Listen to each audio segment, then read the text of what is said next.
ఆంధ్రప్రదేశ్ రాష్ట్ర ప్రభుత్వ ఉద్యోగుల తాజా సమాచారంలో భాగంగా 12వ పీఆర్సీ 2025వ సంవత్సరానికి సంబంధించి పెండింగ్లో ఉన్నటువంటి ఆర్థిక బకాయిల చెల్లింపులు 2023 జూలై 1 నుంచి వర్తింపు. సో ఈ వీడియోలో వీటి గురించి పూర్తి వివరాలు అయితే తెలుసుకుందామండి. ముందుగా ఆంధ్రప్రదేశ్ రాష్ట్ర ప్రభుత్వ ఉద్యోగులకు సంబంధించి త్వరగతిన కొత్త పీఆర్సీ ప్రకారంగా జీతాలు రావాలని భావించే ప్రతి ఒక్క ఉద్యోగి కూడా వీడియోను ఒక లైక్ చేసి మీ తోటి ఉద్యోగ మిత్రులకు వీడియోని అయితే షేర్ చేస్తారని మన ఛానల్ తరఫున కోరుచున్నాం. ఛానల్ని ఫస్ట్ టైం కనుక విజిట్ చేసినట్లయితే తప్పనిసరిగా సబ్స్క్రైబ్ చేసుకుని పక్కన ఉండే బెల్ సింబల్ని యాక్టివేట్ చేసుకోండి. 12వ పీఆర్సీని అమలు చేయాలి అని చెప్పేసి సిఎస్కు పీడిఎఫ్ ఎమ్మెల్సీ గోపిమూర్తి వినతిపత్రం. సో ప్రభుత్వ ఉద్యోగ ఉపాధ్యాయులకు సంబంధించి 12వ పీఆర్సీని త్వరగతిన అమలు చేయాలని, ఆర్థిక బకాయిలు చెల్లించాలని, డిఏలు మంజూరు చేయాలని పీడిఎఫ్ ఎమ్మెల్సీ బొర్రా గోపిమూర్తి రాష్ట్ర ప్రభుత్వాన్ని కోరారు.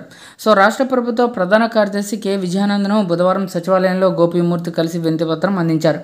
ఉద్యోగ ఉపాధ్యాయులకు 2023 జూన్ 30తో 11వ పీఆర్సీ పూర్తయిందని, 2023 జూలై 1 నుంచి 12వ పీఆర్సీ అమలు చేయాల్సిన అవసరం ఉందని పేర్కొన్నారు. ఇప్పటికే 2 ఏళ్ల కాలం వృధా అయిందని వెల్లడించారు.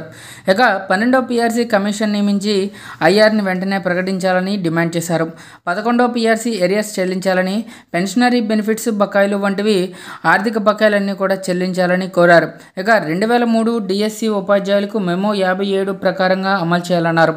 జిల్లా మండల పరిషత్ ఉద్యోగ ఉపాధ్యాయులకు కారుణ్య నియామకాల్లో తీవ్ర జాప్యాన్ని నివారించి నియామకాలు వెంటనే జరపాలని కోరారు. ఇక డిఎస్సి 2025 కంటే ముందే అంతర్జిల్లాల బదిలీలకు అవకాశం కల్పించాలని విజ్ఞప్తి చేయడం జరిగింది.